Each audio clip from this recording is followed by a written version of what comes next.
चित्त शक्ति के अंदर स्निग्धता, तेजः, श्लाघा, कल्याण, श्रद्धा, प्रेम, सामर्थ्यम, ये हैं। तो ये चित्त की, ये मतलब ये जो ऊपर बताई है, अर्थात अंतःकरण के भावात्मक भागों की शुद्धि और चित्त की शक्ति के लक्षण हैं। अगर स्निग्धता है, तेजः, श्लाघा है, हालांकि इनको एलिबरेट नहीं किया, कल्याण, श्रद्धा, प्रेम, सामर्थ्य, ये तब तक नहीं हो सकती। ये लक्षण है इसका, ये लक्षण है शुद्धि और चित्त की शक्ति, क्योंकि चित्त शक्ति इसका टाइटल है। प्रेम की क्षमता, ऐसे प्रेम की क्षमता जो आत्म परिपूर्ण होता है।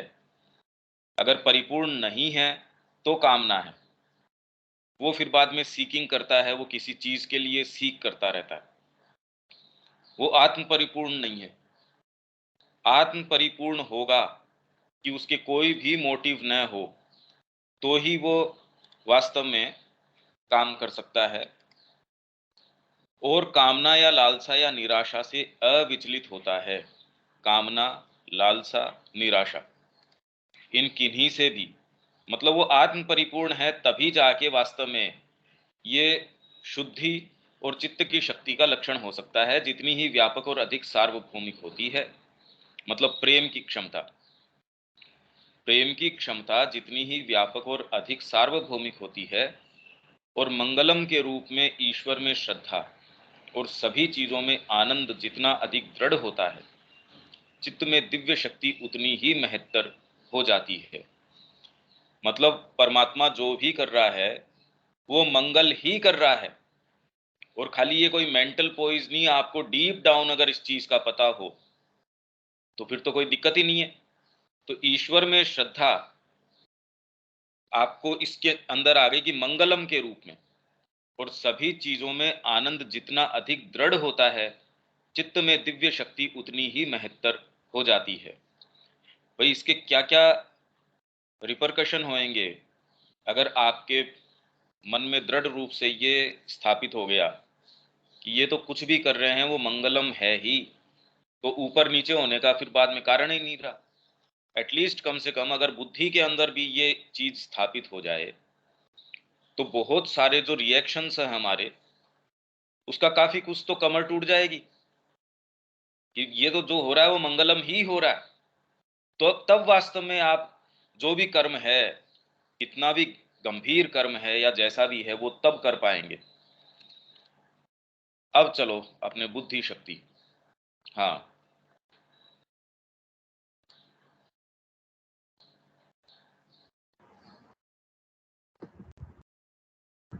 बुद्धि शक्ति, ठीक है क्या आवाज? बुद्धि शक्ति विशुद्धता, प्रकाशो, विचित्र बोध है, ज्ञान धारण सामर्थ्यम इति बुद्धि शक्ति।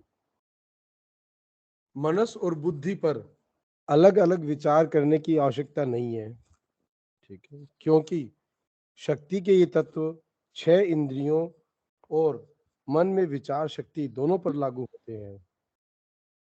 उनका अर्थ स्पष्ट है। विशुद्धता के पूर्ण अर्थ के लिए 7वें चतुष्टय में शुद्धि की व्याख्या देखें।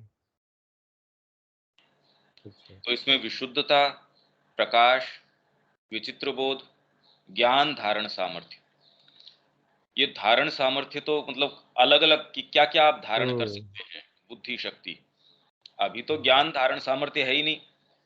थोड़ी सी कोई चीज हम पढ़ लेते हैं पर उसको अप्लाई कहाँ करना है, जिसकी हमको आज्ञा पालन करनी है, हम उसी मानदंड से उसके ऊपर वो चीज लागू करना शुरू कर देते हैं। मतलब ये हमारे अंदर डिसेंसी नहीं रहती कि तुरंत ही अहंकार जो है उसके ऊपर अपने ज्ञान को लागू। माँ ऐसा क्यों कर रही है भाई?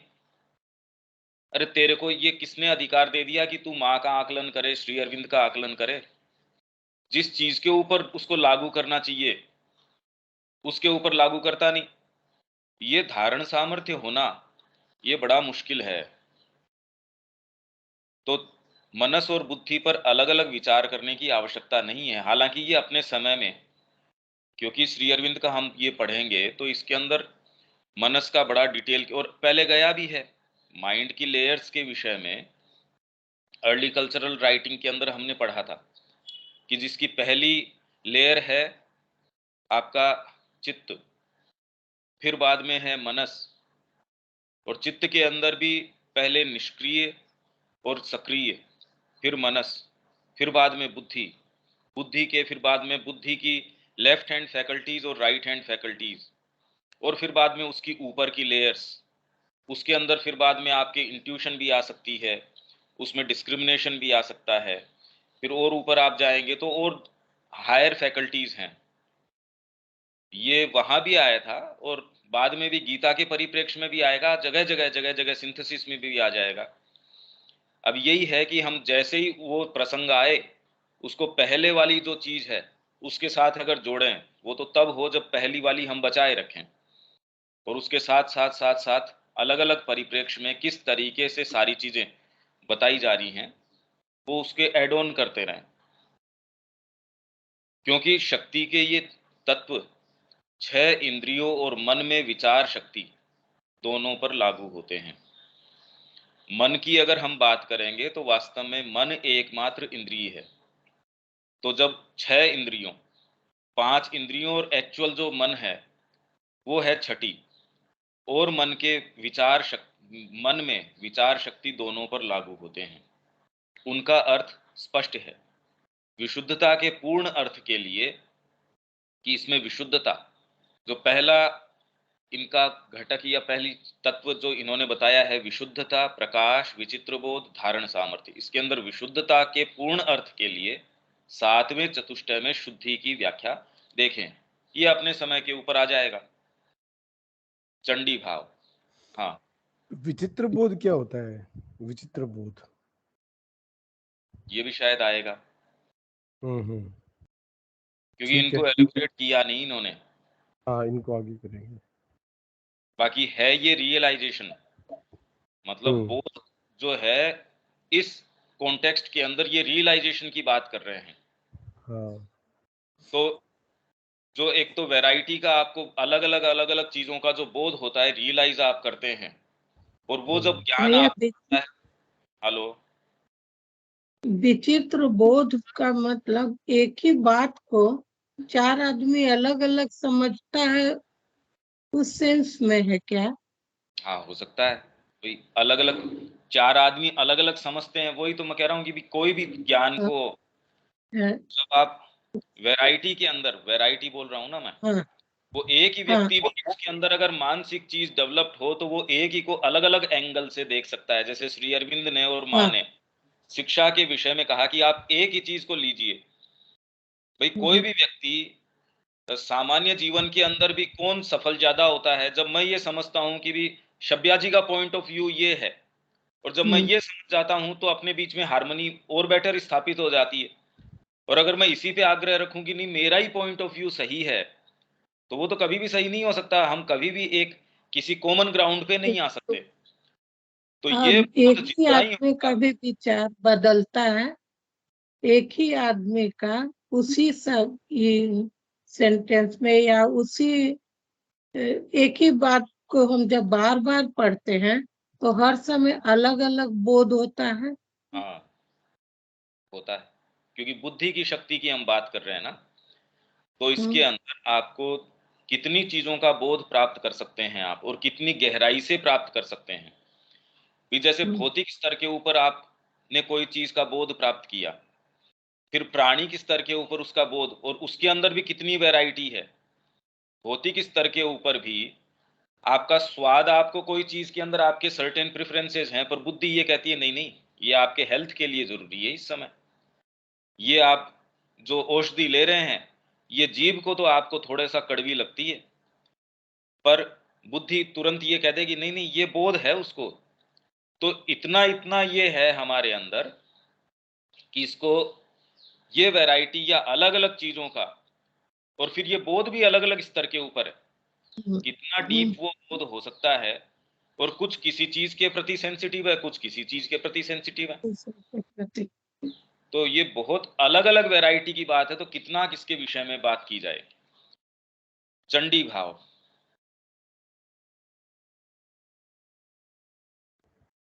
चंडी भाव स्वभाव में प्रकट होने वाली काली की शक्ति है। हम्म, श्रद्धा इसके अंदर श- फुटनोट ये है कि इस शक्ति की विस्तृत व्याख्या को बाद के लिए श्रद्धा टाल दिया गया है। आगे श्रद्धा। श्रद्धा। हम्म, श्रद्धा दो चीजों में आवश्यक है। शक्त्याम भगवती च इति श्रद्धा। उन भगवान के प्रेम और ज्ञान में श्रद्धा होनी चाहिए जो हमारे द्वारा स्वयं को चरितार्थ करते हैं। ठीक है। योग सिद्धि को कार्यान्वित करते हैं, हमारे जीवन कार्य को पूर्ण करते हैं, सभी कुछ को ऊपर से अशुभ में लिपटा हुआ प्रतीत होने पर भी हमारे कल्याण के लिए क्रियान्वित करते हैं, और योग तथा जीवन में दिव्य ज्ञान, शक्ति और आनंद को बनाए रखने, क्रियान्वित करने और चरितार्थ करने के लिए इस आधार में उनके द्वारा प्रकट भागवती शक्ति की शक्ति में श्रद्धा होनी चाहिए। ठीक है। बिना श्रद्धा के कोई शक्ति नहीं है। अपूर्ण श्रद्धा का अर्थ है अपूर्ण शक्ति। सामान्य अब जीवन के अंदर भी हाँ, समझ अगर गए। आपको श्रद्धा नहीं है कि मैं एफर्ट कर रहा हूं पर इससे व्यापार नहीं होगा, तो आपका व्यापार भी फलीभूत नहीं हो सकता। हाँ, आपको ये पता है भाई इतना एफर्ट इसके अंदर डालेंगे ये काम होगा, ये वाली चीज करेंगे तो ये काम होगा, ये मैंने परीक्षा उत्तीर्ण करी है, मतलब ये दवाई मैं इस सोर्स से लेके आया हूं या इतनी फ्रेश दवाई मैंने ली है भाई, तो इसका प्रभाव तो होना ही चाहिए। वही अगर आपको ये कहा जाए कि भाई ये जो भोजन कर रहे हो इसको तो घुन ने खाया हुआ है, अब आपको उस भोजन में ही श्रद्धा नहीं है, आप खाते रहो चाहे। जैसे किसी डॉक्टर के अंदर आपकी श्रद्धा नहीं है तो वो कितनी भी बढ़िया दवाई देता रहो, जब तक आपके अंदर श्रद्धा नहीं बैठ जाती तब तक आपके ऊपर वो पूरा प्रभाव नहीं डालती। तो उन भगवान के प्रेम और ज्ञान में श्रद्धा होनी चाहिए जो हमारे द्वारा स्वयं को चरितार्थ करते हैं, योग सिद्धि को कार्यान्वित करते हैं, हमारे जीवन कार्य को पूर्ण करते हैं, सभी कुछ को ऊपर से अशुभ में लिपटा हुआ प्रतीत होने पर भी, मतलब जितने भी हमारे उतार चढ़ाव आते हैं, पर ये फ्रेमवर्क तब है जब हमने ये मार्ग अपनाया है, उस दायरे के अलावा नहीं है ये कि ऊपर से अशुभ में लिपटा हुआ होने पर भी। और इसका ये अर्थ नहीं है कि हमारी पर्सनल चॉइस और हमको इसमें क्या करना है, कि हम ये कह दें भी ये तो अशुभ प्रतीत होता है तो भी है कल्याणकारी। ऐसा किसी आज तक भी कोई जो वास्तव में कर्म किया है, जो आध्यात्मिक कोई भी व्यक्ति है, उन्होंने चॉइस करी है। नहीं तो श्री अरविंद भी ये कह देते भी ठीक है कोई फर्क नहीं पड़ता विश्व युद्ध के अंदर कौन किससे लड़ता है, हम तो यहाँ आश्रम में बैठे, हम तो अतिमानस को उतारने के लिए आए हैं, और मैं मेरी साधना को इस चीज के लिए भंग नहीं कर सकता। मैं तो फ्रीडम मूवमेंट को छोड़ के तो आश्रम में मेरे को आदेश मिला था इसलिए मैं यहाँ आया हूं। तो ये नहीं कि ऊपर से अशुभ वो प्रतीत होता है तो इसका मतलब आप ये माने साहब ये तो सब कल्याणकारी है, ये गलत उपयोग हो गया उसका। जो दिव्य कर्मी है, डिवाइन वर्कर है, वो अगर उसको प्रतीत हो रहा है तो आपका उसके अंदर एक्शन लेना भी तो पार्ट ऑफ पूरे जो नाटक चल रहा है उसमें तो अपनी भूमिका आप हूबहू जो जितनी तरीके से वो निभाएंगे। अगर अशुभ प्रतीत हो रहा है, चाहे नाटक ही चल रहा है, पर उसके अंदर आपकी भूमिका है उसका खंडन करना, तो वो बिल्कुल हूबहू आप निभाएंगे अंदर से ये श्रद्धा होते हुए भी। इसलिए जब हम ये पढ़ते हैं तो कई बार इसका दुरुपयोग कर बैठते हैं प्रैक्टिकल एप्लीकेशन के अंदर। वो व्यक्ति जिन्होंने मार्ग अपनाया है, औरों के लिए कोई खतरे की बात ही नहीं है। खैर हमारे नहीं, कल्याण के लिए लेकिन मतलब वो उसने मार्ग अपनाया है या नहीं अपनाया, जैसे मान लो वो अपनी बात है कि भाई ये सृष्टि तो चल तो प्रोग्रेस ही कर रही है, ऊपर की तरफ ही असेंशन हो रहा है, आप उसमें अगर कॉन्शियसली एफर्ट करके उसमें पार्टिसिपेट कर रहे हैं तो इट विल बी स्मूथ, और otherwise crashing force of circumstances will make you do the things, and आप ऑटोमेटिक, भाई प्रकृति तो आगे बढ़ती जा रही है, ऊपर से तो वो अशुभ में लिपटा आनंद हुआ। नहीं है ना उसके अंदर, उसके हाँ, अंदर आनंद नहीं है।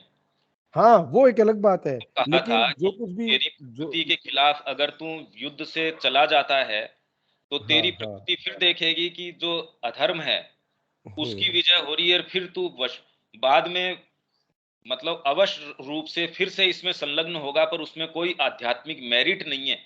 हम्म। तो यूं तो पत्थर का भी योग हो रहा है, सारी चीज का हाँ योग हो रहा है। हाँ। प्रकृति आपको यहाँ मनुष्य तक लेके आई है, इस दलील के हम्म लिए थोड़ी लेके आई है कि मैं प्रकृति के भरोसे अपने आप को छोड़ दूं। हम्म। भैया आपको मनुष्य के चोले के अंदर वो लेके आई है, तो इस दलील के लिए थोड़ी लेके आई है, ये तो कॉन्शियस असेंशन के लिए लेके आई है। तो ये तो बिल्कुल हम्म। इनऑपरेटिव और बेवकूफी की बात है कि ये तो योग तो चल ही रहा है, तो वो तो आपके कहे बिना भी चल रहा है। तो हम्म। आपको इस अवस्था तक लाने का परमात्मा का मतलब क्या हुआ फिर? और अभी क्योंकि आपको एक चेतना दी गई है कॉन्शियसली चूज करने की, तो वो चेतना आपकी चली थोड़ी गई। जब हर चीज के अंदर, शरीर के परिरक्षण के अंदर, हर चीज के अंदर आग लग रही है, आप कभी भी जाके उसके अंदर नहीं बैठेंगे, आप चयन करेंगे, शरीर आपके कहे बिना ही चयन कर लेगा। नींद के अंदर भी अगर कोई कीड़ा काट रहा है, तो भी तुरंत हाथ का रिफ्लेक्स एक्शन है, वो चूज कर लेगा कि नहीं नहीं, वो तुरंत पीछे हट जाएगा। आपके अगर पीछे कहीं दर्द हो रहा है, कहीं कोई अग्नि को, कोई हीट है, कोल्ड है, उससे शरीर तुरंत श्रिंक करेगा। आप कॉन्शियस भी नहीं है तो भी टॉर्च डाल के आंखों के अंदर वो डालते हैं कि क्या रेटिना या आंखों का इसके अंदर आता है रिएक्शन, वो आता है तो इसका मतलब हाँ भी ब्रेन काम कर रहा है। तो ये सारी चीज इम्प्लांट आप में करी गई है, तो ये दलील तो एकदम ही फ्यूटाइल है, बिल्कुल गलत है कि करी रही है। और हम में से तो सारे लगभग इस स्थान के ऊपर आ गए जिनको अंदर से पता है क्या करना चाहिए, तो अपना क्यों समय खराब करें?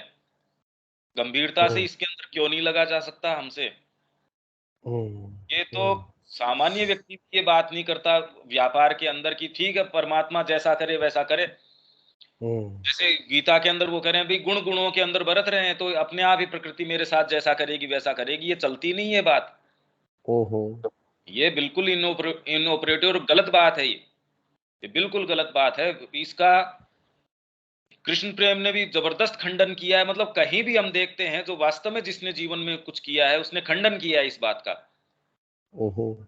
ये आपको जहां सुविधाजनक लगता है, आइदर तो फिर आप रियलाइज्ड हैं जड़ भरत की जैसे, आपको फर्क नहीं पड़ रहा कि आपकी बलि देने के लिए भी तैयारी चल रही है, तो भी आप आराम से भोजन कर रहे हैं। तो हम थोड़ी हैं उस रियलाइजेशन के अंदर। और वो भी कोई कोई आइडियल स्थिति नहीं थी।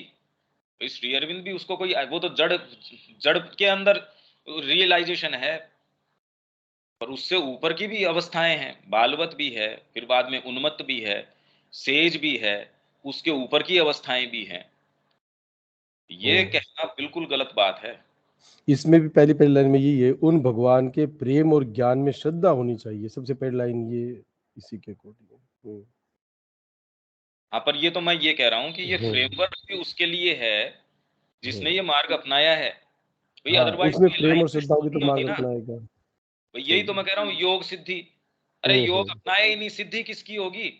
हम्म। इसीलिए मैं तो केवल यही निवेदन कर रहा हूँ इसके अंदर कि ये जितनी भी बात चल रही है खाली योग के फ्रेमवर्क के अंदर चल रही है।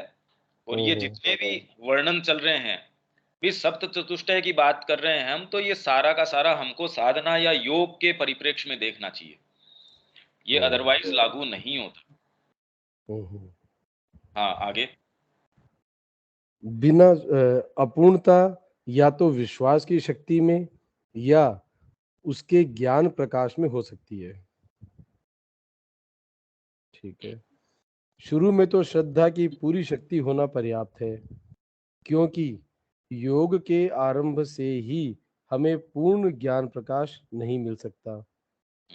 तब हम चाहे जितनी भी गलतियां करें और लड़खड़ाएं, हमारी श्रद्धा की शक्ति हमें थामे रखेगी। जब हम देख नहीं सकते तब भी हम जानेंगे कि भगवान प्रकाश को हमसे रोक कर रखते हैं और वे हमारे ऊपर ज्ञान की ओर एक कदम के रूप में त्रुटि थोपते हैं, वैसे ही जैसे विजय की ओर एक कदम के रूप में वे हम पर हार थोपते हैं। हाँ, जब मार्ग हम अपनाते हैं तो आरंभ हम श्रद्धा से करते हैं। हम्म। गीता के अंदर भी अर्जुन को भगवान ने कहा कि भी शुरुआत इससे है कि भले आप मेरे को मार डालें तो भी मैं आपके अंदर श्रद्धा रखूंगा, और आपके पास आधार क्या है आरंभ करने के लिए। और हालांकि ये कोई मानसिक आधार नहीं है भाई, जब हम कहें श्रद्धा, एक ये तो वास्तव में प्रिकर्सर है आपके रियलाइजेशन का। श्रद्धा अगर आ गई, ये इसका पूर्वानुमान है या इसकी पूर्व सूचना है कि पीछे कहीं ना कहीं इसके पीछे रियलाइजेशन है। आत्मा में कोई चीज है, बाहरी आपके उपकरणों पे आके किस तरीके से रजिस्टर करेगी? ज्ञान प्रकाश तो पहले दिन कहां से आ जाएगा, वो तो सिद्ध हो गए आप। तो शुरुआत जो है वो श्रद्धा कि करूंगा तो मैं यही। तो जब आप मार्ग को शुरू करते हैं इस आधार पे, ये श्रद्धा वाली बुकलेट के अंदर है, एज इफ ऊपर से आपके लिए किसी ने एक डोर डाली है, कोई ऐसी रस्सी डाली है जिसको पकड़ के धीरे धीरे धीरे धीरे आप आरोहण करते हैं। उसके आधार पे जितना ही आप आरोहण करते हैं उतना ही आपको ये धीरे धीरे प्रकाश आता जाता है। और इनफैक्ट ये प्रकाश इसके अंदर अंतर्निहित ही है, ये मानिए आप। भाई श्रद्धा अपने आप में वो मार्ग तक लेके जा रही है, इसका मतलब कोई भाग तो उसको देख पा रहा है। अगर वो भाग नहीं देख पाता तो श्रद्धा का अर्थ क्या है? जैसे आपको किसी ने फोन के ऊपर डायरेक्शन दिया, श्रद्धा का क्या अर्थ है?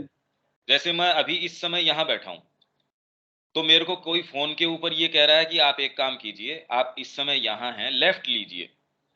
तो मेरे को नहीं पता मार्ग का, मेरे को नहीं पता किसी भी चीज का, पर मैं उस आधार के ऊपर लेफ्ट लेता हूं। फिर वो कहते हैं आप यहां तक आ जाइए, मैं वहां तक पहुंच जाता हूं और उसको फॉलो करता हूं। तो कोई चीज तो निष्ठा मेरी बनाए रख रही है, इसका मतलब उसको ये चीज तो पता चल गई कि मेरे को अपना आधार किसके ऊपर बनाना है। तो योग मार्ग के अंदर ये श्रद्धा या डीप ये कोई चीज, ये भाव ये आ जाता है, मेरे को इस चीज को फॉलो करना है। तो अपने आप में ये भी एक साक्षात्कार है। नहीं, ये ही व्यक्ति नहीं पता कर पाता कि मेरे को फॉलो किसको करना है, ये तो एक बहुत बड़ी समझदारी हो गई। सारा भ्रम तो जीवन का इसी चीज के अंदर है। और इसीलिए ऊपर की जो लाइनें हैं, अपूर्ण श्रद्धा का अर्थ है अपूर्ण शक्ति। जीवन में हम डोलते रहते हैं, एक विचार के रूप में है माँ का काम करना है, कर कुछ नहीं पाते जीवन में वास्तव में। और जितना ही डीप कन्विक्शन ये आ जाता है का मतलब श्रद्धा, जितना ये आ जाता है करना तो यही है भाई। तो जितना डीपली आ जाता है, देखिए आप कितना लीप्स एंड बाउंड्स के अंदर चल पाते हैं। ये प्रैक्टिकल चीजें हैं, ये कोई कोई थ्योरेटिकल चीजें नहीं है। आप इसके माध्यम से धीरे धीरे चलते हैं। मैं खाली ये कहना चाहता हूं कि इसके अंदर अपने आप में सिद्धि जो है अंतर्निहित है। जितना ही आप इसको निष्ठा के रूप में फॉलो करते हैं, इस श्रद्धा का और अर्थ क्या है? बाहरी भाग इसको नहीं समझ पा रहे, बाहरी भागों को ज्ञान नहीं है, तो उसको कहते कोई खास बात नहीं, तेरे को ज्ञान है या नहीं है, तू तो मैं जो कह रहा हूं उसको फॉलो करता रहे। तो वो आपको डायरेक्शन देता रहता है। गुरु के अंदर पूर्ण श्रद्धा है आपकी, आंख बंद करके आपकी ये, तो इसीलिए कहते हैं वो अंधश्रद्धा, कि बिल्कुल आंख बंद करके। तो रामकृष्ण जी वो कह रहे थे कि ये अंधश्रद्धा, तो उनका भी अंध कहने का अर्थ ये है कि आप बिल्कुल निष्ठावान तरीके से, बाकी तो पूरी रियलाइजेशन। अंध का मतलब ये थोड़ी आप किसी को भी फॉलो करने लगेंगे। आज मां श्री अरविंद को कर रहे हैं, फिर बाद में अंध का मतलब ये सब कल छोड़ के किसी दूसरे के पास चले जाएंगे, ऐसा कभी नहीं है। अंध का मतलब तो ये हो गया, आप बिल्कुल अंदर से अंतरात्मा में ये जानते हैं कि फॉलो तो इनको ही करना है। जीवन में अंधकार आएगा, रात्रि आएगी, दिन आएगा, उषा आएगी, कुछ भी आएगी, फॉलो तो मैं इनको ही करूंगा। इस अर्थ के अंदर अंध है कि आपके बाहरी फ्रेमवर्क को बेचारे को ज्ञान नहीं है।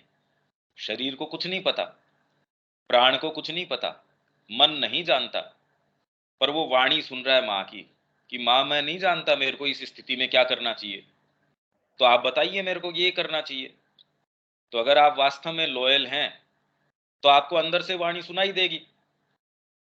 हो सकता है इसके अंदर बीच में इंटरवेंशन हो, आपके शरीर का भी हो सकता है, प्राण का भी हो सकता है। आप कहें भाई मैं कैसे अपने आप के ऊपर विश्वास करूं, तो इतना तो माँ के ऊपर विश्वास करो। अगर आप गलती करते हैं तो वो आपको ठीक भी कर देगी। अगर आप में ये सिंसियरिटी है, वो अपने आप आपको, अगर आपको अंतः प्रेरणा के अंदर भी ये चीजें तो भाग मिलेंगे ही, तो इतना तो आप भी मान के चलते हैं कि यहाँ बीच बीच में इफेक्टिवली अगर व्यापार में भी आप जानते हैं कि यहाँ यहाँ आपके पैसे में छिजत हो सकती है, यहाँ ये अपव्यय हो सकता है इसका, तो आप पहले से ही वो डिस्क्रिपेंसीज लेके चलते हैं। माँ भी जानती है कि आपके ये भाग हैं, ये इसके अंदर मिल सकते हैं, तो उसकी वाणी में किस तरीके से आप तक पहुंचानी है। अगर सिंसियरिटी है और आप ये मांग करते हैं माँ, मैं तो आप जो कहेंगे उसको वो ही फॉलो करना चाहता हूं, तो अपने आप वो व्यवस्था करेंगे। भाई ये समस्या हमारी थोड़ी है। हाँ, जिस क्षण मेरे को ये पता चल जाए अब माँ की ये वाणी है, उसी क्षण वो फॉलो करना शुरू कर दिया। आग्रह मेरे किसी विचार से नहीं है, आग्रह जो पद्धति में फॉलो कर रहा हूं उससे नहीं है, कोई भी मानसिक मैंने रुख अपना रखा है उससे नहीं है। बाहरी जो फ्रेमवर्क में आज कोई एक काम कर रहा हूं, माँ कह रही है ठीक है हो गया पब्लिकेशन का काम, अब ये वाला कर लो, तो वो कर लो, पर ये आग्रह नहीं नहीं ये वाला काम तो बेटर है। यहां गड़बड़ हो गई। कार्य विशेष या कोई बाहरी रुख विशेष, कोई भी किसी से भी, भाई आज हम जो उड़िया बाबा की बात करें, सपोज एक उदाहरण तुरंत हमारे सामने है। वहां महंत थे, राजा है जो वहां के अयोध्या के राजा हैं, रानी है, वो उनके शिष्य, इतने इतने उनके शिष्य वहां पे जो उनकी सेवा के लिए तत्पर है। बताओ, राजा तक तत्पर हो रहा, उनके न्यायाधीश है वो तत्पर हो रहे। माँ के विषय में, श्री अरविंद के विषय में उनकी सीधी राइटिंग्स जब उनके हाथ में आई, और या फिर उनके विषय में किन्हीं दूसरे लोगों के लेख आए, तो उनको ये महसूस हुआ, अरे भाई ये तो प्यास थी अंदर। तुरंत वहां से छोड़ छाड़ के वाइंड अप करके और पौंडीचेरी पहुंच गए। अब पौंडीचेरी के अंदर जाके बाद के अंदर वो क्या कर रहे हैं, वहां पे डाइनिंग हॉल में, लास्ट तक भी डाइनिंग हॉल में बर्तन साफ करने का काम कर रहे हैं। एक और कहा वो महंत, कहा सारे ऐसे ऐसे अनुयायी। तब उनको ट्रेस करते करते करते करते ये जो रानी है भुवनेश्वरी देवी, वो वहां, और ये सारे लोग पहुंच गए पौंडीचेरी। तब उन्होंने गिफ्ट करने की कि भाई ये जो अयोध्या के एडजेसेंट लैंड है ये हम आपको गिफ्ट करना चाहते हैं। तो उन्होंने कहा भी माँ को कर दो गिफ्ट, मेरे को क्यों करते हो। तो अब ये एक डीपर उनकी पुकार थी। नहीं वो वही एक एक जगह इंस्टीट्यूशनलाइज हो जाते, वो तो महंत बन जाते। उनकी प्यास तो बचपन से, मतलब बचपन से उनका इंक्लिनेशन स्पिरिचुअलिटी की ओर, जहां उनको कितने कितने रियलाइजेशंस हो गए, कितनी कितनी क्या क्या चीजें हो गई, और अनन्य तरीके से उनके भक्ति है राम जी की। तो क्या भाव वो लेके गए, दर्शन का टाइम था वहां पौंडीचेरी के अंदर, तो वो गए। भक्ति तो अनन्यता तो है राम जी के प्रति।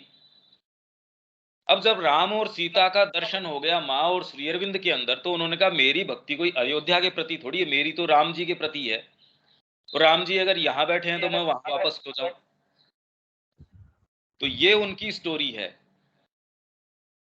तो ये मैं बता रहा रांची हूँ में भी थे आपको। भैया, है जी। वो बाबा रामदास बाबा रांची में भी थे। नहीं उनकी नहीं बात कर रहा मैं,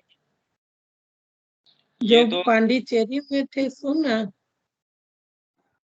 नहीं, रामदास जी नाम नहीं है। नाम तो हम गड़बड़ा रहे हैं। हाँ दाढ़ी रखते थे हाँ, और उड़िया बाबा। एकदम पंजा के बल पर चलते थे ज्यादातर। मैं उड़िया बाबा की बात कर रहा हूँ आपसे। उड़ीसा ही के थे। हाँ पर उड़िया वो, बाबा। हाँ रामकृष्ण दास नाम था हाँ, उनका। रामकृष्ण दास जी हाँ, थे। रामकृष्ण दास।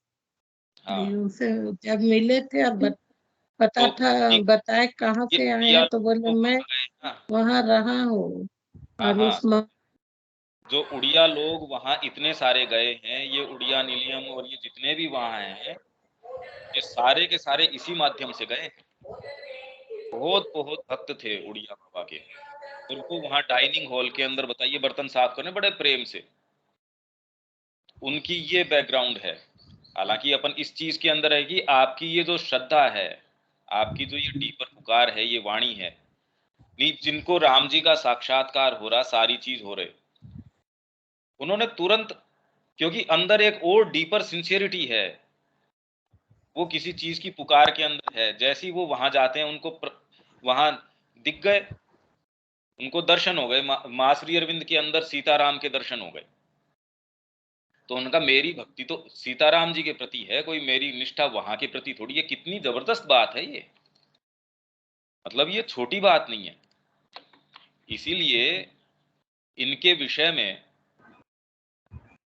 जो आपके प्रोफेसर मनोज दास जी क्या कहते हैं वो देखो, मैं आपको मेरे सामने ही है, वो बता देता हूं। उनके विषय में जब ट्रिब्यूट दे रहे थे ना वो, तो वो किससे इसको कंप्लीट करते हैं। वो कह रहे हैं, हम कल्पना कर सकते हैं कि वैराग्य उन्मुख आध्यात्मिकता के पारंपरिक विचारों में डूबे हुए, मतलब शुरू से ही असेटिक जो स्पिरिचुअलिटी है उसमें शुरू से ही डूबे हुए थे वो, और अनेकों लोगों के लिए आध्यात्मिक संरक्षक की भूमिका निभाने वाले व्यक्ति के लिए आध्यात्मिक मेंटर की भूमिका निभा रहे हैं वो। आप आध्यात्मिक गुरु हैं, और ऐसी स्पिरिचुअलिटी जो श्री अरविंद की पद्धति तो बिल्कुल अलग है। अब बताइए, उसमें रचे बसे कोई व्यक्ति और ऑलरेडी कोई रियलाइज्ड व्यक्ति है, उसके लिए श्री अरविंद आश्रम के इतने सारे अन्य साधकों के साथ एक साधक के रूप में शामिल हो जाना, मतलब आप भी एक कॉमन साधक की जैसे हैं, और भी बहुत हैं, आप भी एक चले गए वहां पे। पहली बात तो ये लगभग असंभव सी चीज है। कितनी डीप आपके अंदर कोई सिंसियरिटी होगी जिसको कोई आपकी पद प्रतिष्ठा, आपकी जो आपकी आज क्या पोजीशन है, क्या है, कभी कदम नहीं उठा पाता व्यक्ति ये। श्री मां को परमोच्च मार्गदर्शक के रूप में स्वीकार करना, खुद मार्गदर्शक हैं और जाके मां को एक मार्गदर्शक के रूप में स्वीकार करना, और उनके द्वारा चुने हुए किसी भी क्षेत्र में अपनी सेवाएं प्रदान करना। जो मां ने कह दिया बस वो ठीक है, बहुत अच्छे बर्तन साफ कर रहे हैं, बताइए वहां। और यहां लालायित है कि बाबा जी के बर्तन हमको मिल जाएं, तो रानी है, राजा है, वहां न्यायाधीश हैं, और जितने लोग हैं इन्फ्लुएंशियल या कॉमन लोग भी, वो लालायित हैं उनकी सेवा के लिए।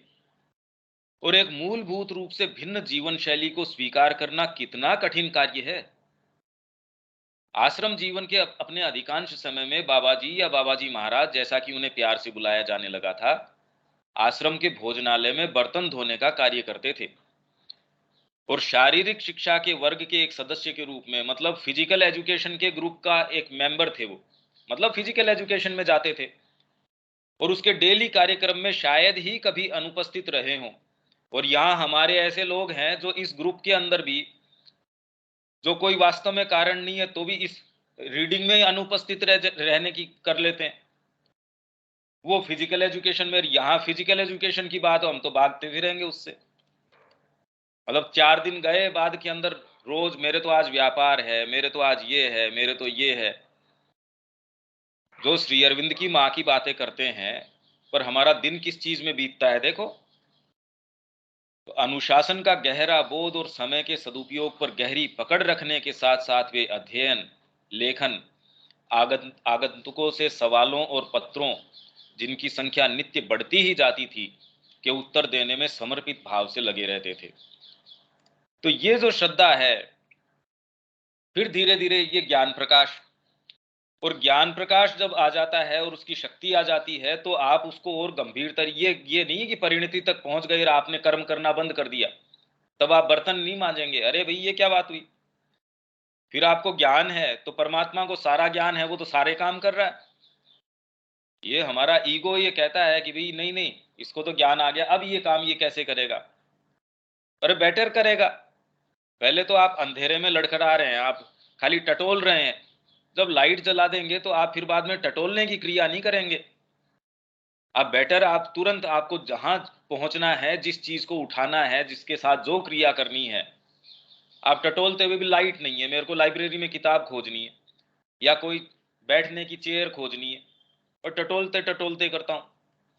पर प्रकाश आ गया तो मैं टटोलूंगा क्यों, पर इसका मतलब ये थोड़ी बैठने की क्रिया नहीं करूंगा।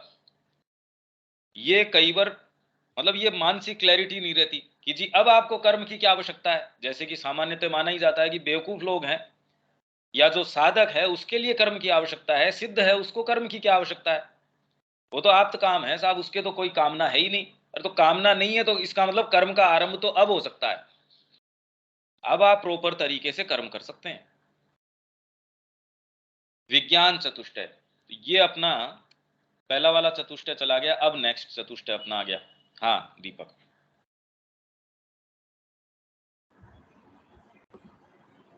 विज्ञान चतुष्टय, हम्म, सिद्धियां, सिद्धियां और उनका औचित्य, खतरे है? और उपयोग। ना ना, आवाज साफ नहीं है। सिद्धियां, सिद्धियां, उनका, हाँ सिद्धियां, उनका औचित्य, खतरे और उपयोग। हाँ, ये बड़ा इंपॉर्टेंट है।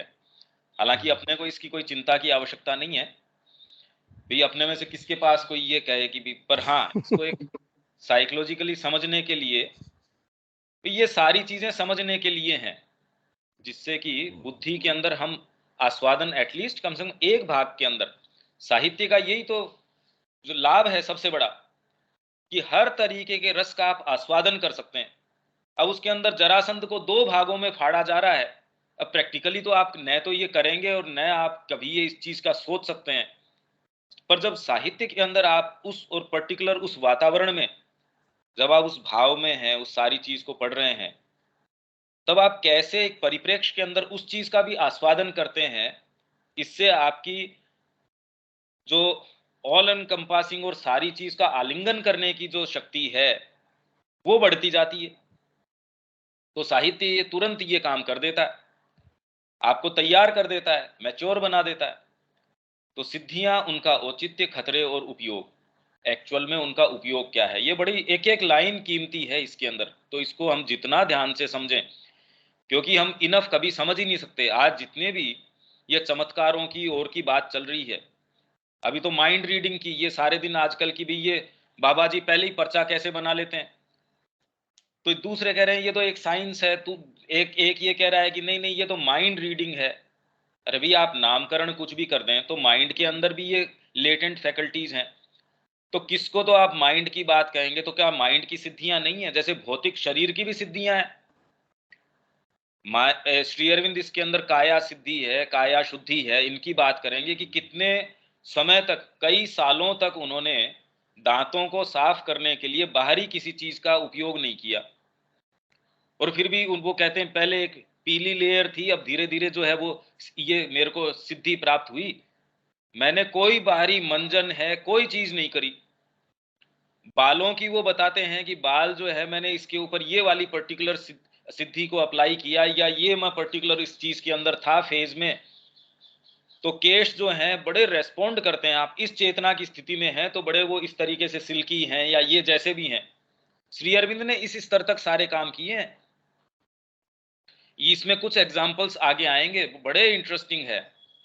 हालांकि प्रैक्टिकली उसका क्या अर्थ है, अगर हम उसको एक एक थ्रेड को पकड़ के कि इसका अर्थ क्या हुआ, भाई जैसे हमने ये कहा कि ये व्यक्ति भोजन नहीं करता, या ये खाली दूध का पान करता है और वो भी एक गिलास बस पूरे दिन में, या ये व्यक्ति खाली पानी के ऊपर रहता है, जैसे वो एक कोई साउथ के अंदर वो बता रहे हैं नर्मदा का ही जल पी के वो साहब ये दादा गुरु हैं, ये इतने वर्षों से या इतने महीनों से, या सबकी अलग अलग कहानी है। इसका अर्थ क्या हुआ? आपका जो भौतिक विज्ञान है या चिकित्सा विज्ञान है, वो फिर बाद में उसको कैसे किस रूप में लेता है, क्योंकि वो तो कहेगा आपके इसी संघ को ये सारी चीजें चाहिए क्रिया करने के लिए, तो वो तो खाली पानी के ऊपर जिंदा है, कैसे फिर कौन सी शक्ति काम कर रही है? और फिर भी हम ये देखते हैं कोई मतलब उसमें कोई इतनी बढ़िया बात नहीं महसूस होती उस व्यक्ति विशेष से कि हाँ ये सिद्धि उसको प्राप्त हो सकती है, पर एज ए व्यक्ति, एज ए ह्यूमन बीइंग, तो वो बड़ा डेस्पिकेबल भी हो सकता है, हाँ बड़ा अच्छा भी हो सकता है। और उसकी बजाय एक ऐसा व्यक्ति जो तीनों समय अपना आराम से भोजन कर रहा है, माँ ने जो उसको काम दिया है वो कर रहा है, वो ज्यादा उसके अंदर सिंसियरिटी हो सकती है, उससे आप ज्यादा प्रभावित हो सकते हैं। तो इन सिद्धियों का औचित्य क्या है, इनका स्थान क्या है? जैसे हम इतने प्रभावित क्यों हो जाते हैं? क्योंकि हमारे इनसफिशियंसी है, इतने छोटा हमारा आधार है कि कोई भी छोटा सा चमत्कार अगर वो ये कह दे साहब ये अग्नि के अंदर बैठता है, इसको अग्नि जलाती नहीं, हीट है इसको प्रभावित करती नहीं, ये मनुष्य जाति की इस चीज के प्रति कि वो कुछ और आगे जाना चाहती है, इस प्यास को दिखाती है कि वो कितनी ज्यादा सीमित है, इस चीज को दिखाती है। तो ये जो सिद्धियां हैं इनका औचित्य क्या है? अब एक ने कहा कि साहब मैं कितने साल मैंने प्रैक्टिस करी तो मैं अब बिना नाव के नदी को पार कर सकता हूं। तो ये बात रामकृष्ण जी को बताई। अब क्योंकि उनकी बुद्धि को तो भ्रमित नहीं किया जा सकता, उसने कहा बेवकूफ, इतने साल तूने खराब किए, जो एक आने में काम हो सकता है उसके लिए तूने इतने बरस खराब किए। अब ये समझदारी है।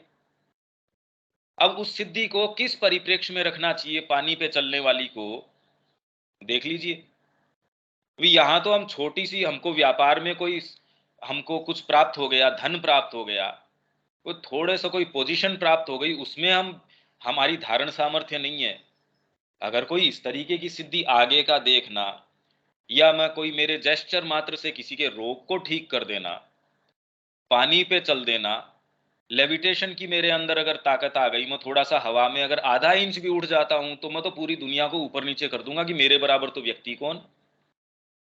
या मैं कोई किसी दीवार से परे देख लेता हूं, अगर मेरे अंदर क्लियर ऑडियंस है, क्लियर वॉयंस है, या फिर ये अलग अलग ये कुछ छोटी मोटी शक्तियां अगर पैदा हो गई, मैं अपनी मानसिक शक्ति से दूर पड़ी चीज को थोड़ा सा उठा लेता हूं, तो मैं किसके बराबर। अभी तो ये पता करना ये कि जी आप वही चीज लिखोगे, मैंने पहले कागज के ऊपर लिख रखी है, अरे लोग तो ये सुन के कि ये तो बड़ा चमत्कार वाला व्यक्ति है। तो ऐसी तो सामान्य चीजें हैं, अगर शक्तियों की बात, इनकी सिद्धियों की बात करी जाए, तो उनका औचित्य क्या है, उनके खतरे क्या हैं और उपयोग क्या है। खतरे का मतलब क्या, ये कि उसको काम में नहीं लेना चाहिए। न्यूक्लियर पावर में खतरा है तो क्या काम में नहीं लेना चाहिए? खतरा तो हर चीज के अंदर है। आप घर बना रहे हैं या आप भोजन कर रहे हैं, किसी भी चीज में, सड़क के ऊपर जा रहे हैं टू व्हीलर से, कौन सी ऐसी चीज है जिसमें खतरा नहीं है? घर के ऊपर सो भी रहे हैं तो छत गिर जाएगी, बेड के ऊपर हो अगर उससे गिर गए तो हो सकता है सिर के अंदर चोट लग जाए। तो वो तो उपयोग है, जितनी भारी या जितनी जबरदस्त पोटेंट शक्ति है, उतना ही उसका खतरा है, उतना ही भारी उसका उपयोग है। तो इसका उपयोग कितना है, कैसे उसको काम में लेना है, ये सारों की इसके अंदर सूक्ष्म रूप में, बहुत ज्यादा डिटेल में तो कैसे जाया जा सकता है। आगे आधार के विषय में पहले दो चतुष्टय मुख्य रूप से मनुष्य के अस्तित्व के केंद्रीय सिद्धांत अंतःकरण से तात्पर्य रखते हैं। वो जो शांति चतुष्टय था एक तो, और एक शक्ति चतुष्टय।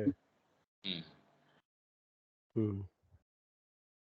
वो तो आधार को तैयार करते थे कि हाँ। अगर आप में आधार नहीं है, जैसे समता अगर नहीं है, चाहे वो बाहरी समता हो शरीर की, या आपके भावनात्मक समता की बात हो, या उससे डीपर समता की बात हो, कि आपको ऐसी स्थिति के अंदर रख दिया गया, जैसे रामानुजाचार्य की हम किताब के अंदर पढ़ते हैं कि गुरु ने आदेश दिया, मतलब ऐसे प्रकांड पंडित की साउथ इंडिया का पूरा, लगभग साउथ इंडिया उनका अनुकरण करता है, ऐसे को भेज दिया गुरुजी ने अपनी बेटी के ससुराल, कि जाके वहां उसकी सास ससुर है उनकी सेवा करो। वो बड़े प्रताड़ित करते हैं बेटी को, इतना लॉयल तरीके से कि उनको ये महसूस नहीं हुआ कि ये ऐसा व्यक्ति भी है, मतलब कोई ऐसा गणमान्य व्यक्ति जिसको राष्ट्रीय स्तर के ऊपर इतनी जबरदस्त उसके अंदर क्षमता हो और उसका मान हो, ऐसे को भेज दिया कि जाओ बेटी के यहाँ, और उसके ससुराल में उससे थोड़ी सी वो खारी मीठी बातें करते हैं, तो आप वहां उनकी, उसके परिचारक के रूप में वहां जाओ। अब वो जाके बिल्कुल आराम से सेवा के अंदर लग रहे हैं, पूरा काम कर रहे हैं सुबह से शाम तक। भाई अब तो सारी टेक्नोलॉजी हो गई, पहले तो सारा मैनुअल काम था। फिर बाद में उनके घर के ऊपर एक बार कोई इस तरीके का अनुष्ठान था जिसके अंदर कोई चीज का अध्ययन किया जा रहा था, उन्होंने भी फिर काम करके बैठे, और इतना अच्छा वो प्रभावित थे घर वाले कि बड़ा अच्छा काम करता अभी ये तो शाम को कहा जी मैं भी आप कहो तो यहाँ बैठ जाऊं कुछ समझने के लिए, पढ़ने के लिए। तो उन्होंने कहा हाँ हाँ क्यों नहीं, तू भी आ जाया कर, बैठ जाया कर। अब फिर बाद में किसी दिन उन्होंने कहा जी आप जो व्याख्या कर रहे हैं इसमें थोड़ी सी बस ये मेरे को, मैं बोल सकता हूँ क्या? पहले तो इतना उनके अंदर ह्यूमिलिटी, क्या हाँ हाँ। जब उन्होंने कहा पहले तो विश्वास ही नहीं हुआ कि ये कैसे,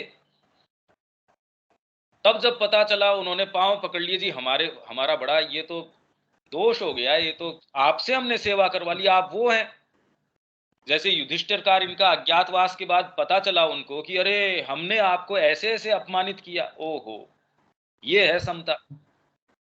यहाँ तो कहीं भी जाके हम कहेंगे मैं कोई ऐसे ही थोड़ी हूँ, मेरे खुद के भी इतनी गाड़ियां हैं, या मेरे इतने भी ये है, या मेरे अंदर ये ज्ञान है, या मैं कुछ भी, मतलब आप जितने में बिके हुए हैं, जो आपका प्राइस टैग है, आप मुंह से भी नहीं कहेंगे तो भी अंदर से तो आप ये कि मैं ऐसी थोड़ी हूँ कोई। दिलीप कुमार रॉय ने श्री अरविंद को पत्र में लिख तक दिया कि गुरु मैं कोई फेलियर नहीं हूं, और मैं यहाँ कुछ विशेष कर भी नहीं रहा, मेरे को बंगाल जाने के लिए क्यों नहीं आप आज्ञा दे देते। तो श्री अरविंद कोई भ्रमित थोड़ी होते उस बात से कि कोई बहुत ज्यादा चीप आदमी है वही ऐसी बातें करता है कि मैं कोई फेलियर नहीं हूं, और मैं कोई, मेरा इतना अच्छा बैकग्राउंड है, ये है। तो ये जो अंतःकरण के अंदर जो जो आधार का आपका मजबूत होना है, कैसी कैसी हमने सिद्धि, वो समता और उसकी बात करी है, शक्ति की, ये अगर हमारे अंदर एक भी हो, समता के अंदर भी हमने कितनी बातें करी, शक्ति के अंदर कितनी बातें करी, मैं कह रहा हूं उन सब वैरायटीज में इनमें से एक भी हो तो व्यक्ति अपना काम है, अपना पोइस है, वो मेंटेन नहीं कर सकता। अब कहां से सिद्धियां आएंगी, कहां से क्या आएगा, ये असंभव है, धारण सामर्थ्य हो ही नहीं सकता। और गलती से कोई आ गया आपके, वो टिक नहीं सकता, वो रह ही नहीं सकता। आगे। परंतु एक श्रेष्ठतर शक्ति है और एक निम्नतर साधन है जिनकी हर एक की अपनी विशिष्ट सिद्धि है। वे है विज्ञान अथवा अति मानसिक शक्ति तथा शरीर। मतलब ये इतना हम कभी भी इसको इनफ अप्रिशिएट नहीं कर सकते। जब माँ को संजीवन मंत्र मिला, मतलब उसके लिए लालायित था थियों हमेशा ही कि ये संजीवन मंत्र मिल जाए मेरे को। उसके लिए उन्होंने माँ को ट्रांस के अंदर भेजा, वो हमें, और वो जानता था कि माँ क्या है, वो जगत जननी है और वो जगदम्बा है, वो एक पराशक्ति है, ये बहुत अच्छे से वो जानता था, और फिर भी वो बदमाशी कर बैठा। श्री अरविंद के को जब माँ ने ये दिखाया और बताया कि ये संजीवन मंत्र है, तब उन्होंने कहा नहीं, अपने काम का नहीं है ये, हाँ ये मंत्र सही है, हम जिस शक्ति को यहाँ लाना चाह रहे हैं वे विज्ञान और अतिमानसिक शक्ति की बातें हैं। आधार को तैयार करने की बातें तो हठ योग के अंदर और के अंदर संस्कृति के अंदर करी जा रही हैं। ये बड़ी क्लियर बात है, ये तो श्री अरविंद के अलावा तो हमको कहीं सुनने नहीं मिलता इस बात का तो वर्णन। तो इसलिए मैं ये कह रहा हूं कि जो चर्चा यहाँ आ रही है वो हम खाली मां श्री अरविंद के परिप्रेक्ष्य में ही थोड़ी समझ सकते हैं, बाकी तो मुश्किल है, क्योंकि अतिमानस और विज्ञान की बात तो यही कर रहे हैं। आगे। विज्ञान की सिद्धि और शरीर की सिद्धि दोनों ही अनुभव और दिव्य परिपूर्णता की उस श्रेणी से संबंधित है जो मानवता की वर्तमान अवस्था के लिए असामान्य है। हाँ। इनके असामान्य स्वरूप, दुर्लभता और दुस्साध्यता के कारण ही इन्हें विशेष रूप से सिद्धियां कहा जाता है। हाँ। वे संशयवादी द्वारा नकार दी जाती हैं और संत द्वारा इन्हें निरुत्साहित किया जाता है। हाँ, जैसे कि अभी किया जा रहा है। संशयवादी तो इस चीज को मानता नहीं कि ऐसी कोई सिद्धि है भी आज मान मान लो कि ये सारा जितना भी बवंडर मच रहा है कि बागेश्वर धाम, ये बागेश्वर बाबा जो है ये पहले ही लिख लेता है, तो दूसरे ये कह रहे हैं नहीं नहीं, ये अंधश्रद्धा निर्मूलन जो संस्था है वो कह रही है ऐसा हो ही नहीं सकता, ये तो अंधश्रद्धा है। तो संशयवादी है वो उसको नकार देता है, हालांकि ये तो वास्तव में संशयवादी है भी नहीं, ये तो स्पॉन्सर्ड है। वो संस्था का जो संचालक था वो, उसको तो फंडिंग होती है क्रिश्चियन मिशनरीज के द्वारा, वो तो खुद कह रहा है मेरी फंडिंग वहां से आती है, इसलिए इसमें कोई ये बात नहीं है कि हमको रिवील हुआ, हमको पता चला, वो तो खुद कह रहा है ये बात। और जो संत है वो इसे निरुत्साहित कर देता है, जो सेंट है वो इसको जो है ज्यादा तूल नहीं देता, वो कहता ना ये नहीं। संशयवादी उन पर अविश्वास करता है और इन्हें ढोंग, दंत कथाएं या मति भ्रम मानता है। हम खुद ही नहीं मानते, कोई दूसरा कहेगा मेरे को तेरे विषय में इंट्यूशन हुआ, तो वो कहता है ये नहीं नहीं, ये तेरा इंट्यूशन तो अगर मेरे को खुद को हो जाए, सपोज आप बैठे, हमारे खुद के अंदर इतनी इतनी चीजें हैं, अब कैसे पता करें कि ये इंस्पिरेशन आई या इंट्यूशन आई या कामना आई, क्योंकि अभी तो शुद्धि नहीं है आधार के अंदर। जब तक शुद्धि नहीं है तो कितनी कितनी चीजें मिक्स होके, हमको तो लगता है ये महत्वाकांक्षा हो सकती है, हमको लगता है कोई अगर अनुभव हो गया तो हम तो मानते हैं ये विचार के रूप में आया। मतलब ये पढ़ते समय हमारे अंदर कितनी कितनी चीजें उठ रही हैं, हम ये जानते ही नहीं कि वो अनुभव है या क्या है। पर माँ तो और श्री अरविंद उसको टेक्निकल भाषा में तो अनुभव की श्रेणी में रखते हैं। हम इसको समझने की कोशिश कर रहे हैं भाई, ये जो शब्द हैं हमारे अंदर सर्टेन इंप्रेशंस बनाते हैं, हमारी बुद्धि है, मन है, उससे भीतर की लेयर्स है, फिर हमारी चेतना है, उसको किसी तरीके से ग्रहण करने की कोशिश कर रही है और उससे हम एक सर्टेन पिक्चर बनाते हैं। हमारा जैसा भी कॉन्स्टिट्यूशन है, नीचे का, ऊपर का, अंदर का, भीतर का, जो भी है, इसके माध्यम से सर्टेन पिक्चर बनाता है, सर्टेन चीज ग्रहण करता है। तो वो अनुभव है, उसमें कितनी कितनी चीजें हैं वो अनुभव के स्तर में भी हो जाती हैं।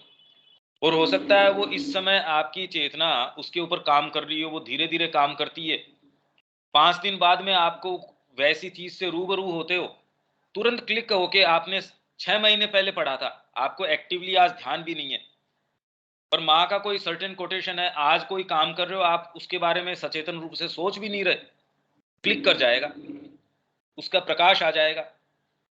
अब संशयवादी अविश्वास करता है और उसको ढोंग है, दंत कथा है, मति भ्रम, आप कहोगे मेरे को रिवील कर गई ये चीज। तो इसलिए श्री अरविंद कह रहे हैं अनसाइंटिफिक एटीट्यूड ऑफ साइंटिस्ट। वो क्या कहता है, आप डॉक्टर के पास गए, आपने कहा साहब मेरे पेट में दर्द है, तो डॉक्टर आपके ऊपर विश्वास करता है इस बात के ऊपर, वो ये थोड़ी कहेगा नहीं झूठ बोल रहे हो। भैया आप किसी भी डॉक्टर के पास जाते हो, अपने सिम्टम्स बताते हो, वो तुरंत कहेगा कि चलो ये इसके लिए ये मैं आपको टेस्ट लिख देता हूँ, और नहीं है तो ये ही गोली ले लो।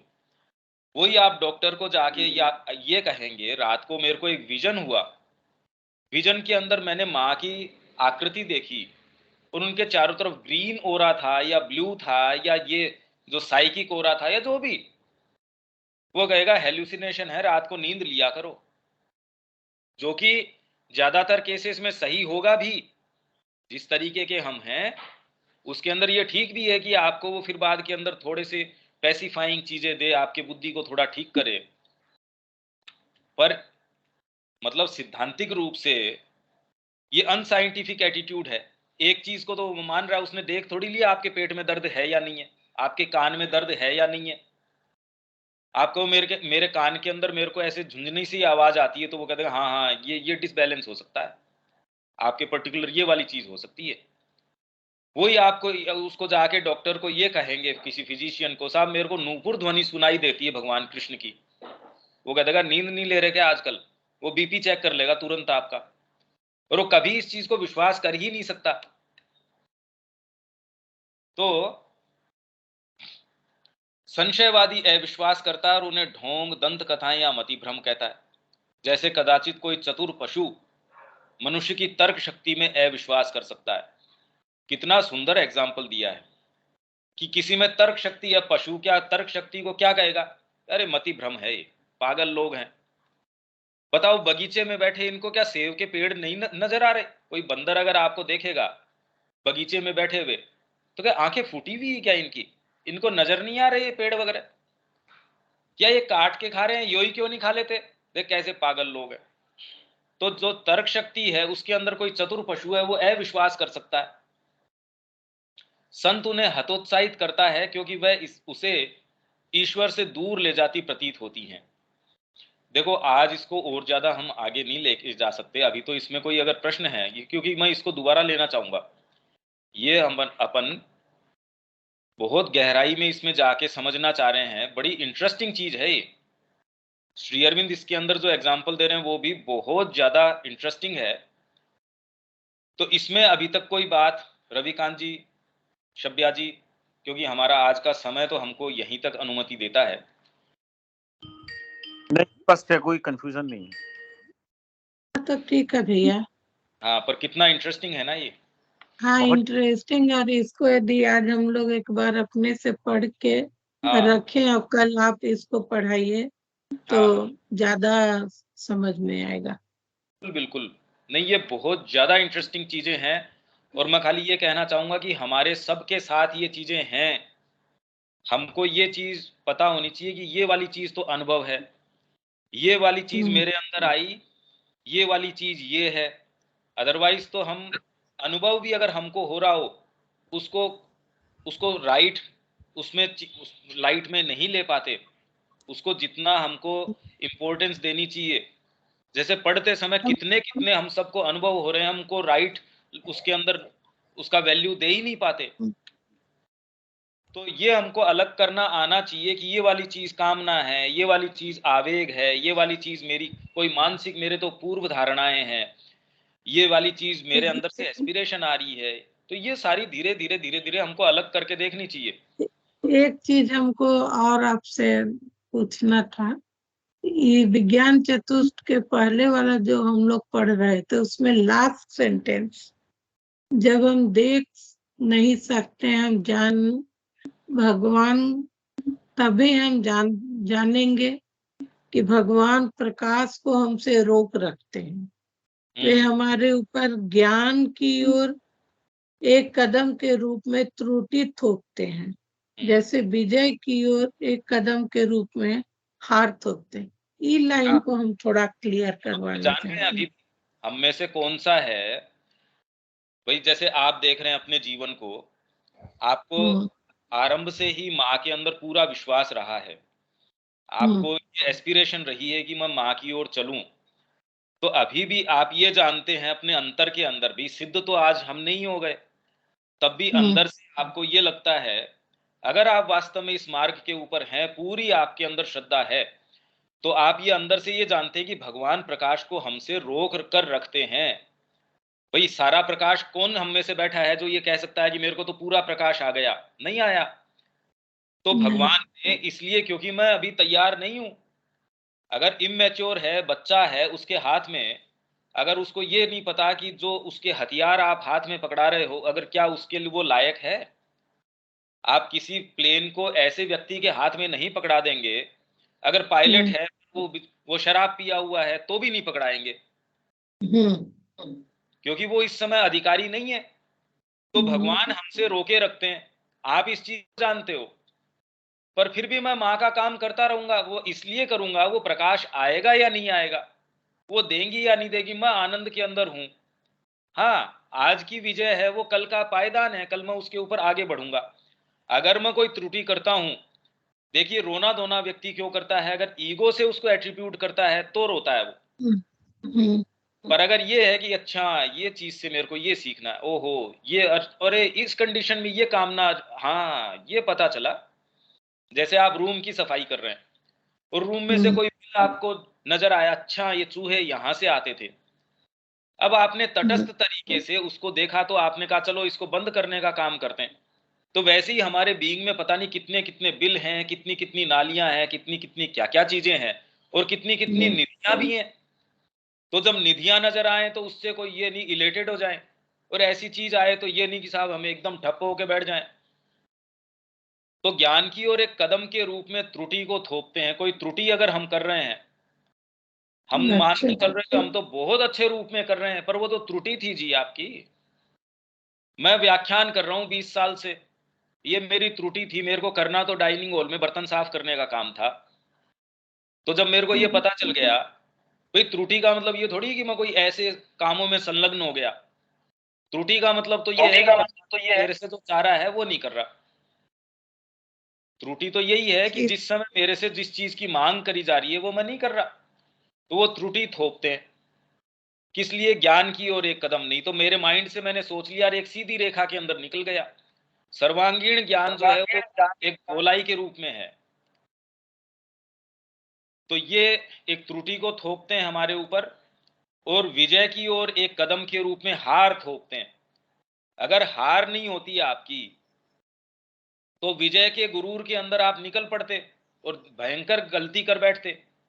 तो भगवान आपको के ऊपर कृपा करते हैं, जब आपको थपेड़े लगते हैं, आपकी हार होती है, वो उनकी जबरदस्त कृपा का सूचक है कि आपकी सिंसियरिटी को वो सीरियसली ले रहे हैं, इसलिए आपके ऊपर हार है, ये सारी चीजें थोपते हैं। ठीक है शब्या जी? है भैया। ठीक है, अब कल इसको फिर से लेते हैं। जय श्री मां। जय श्री मां।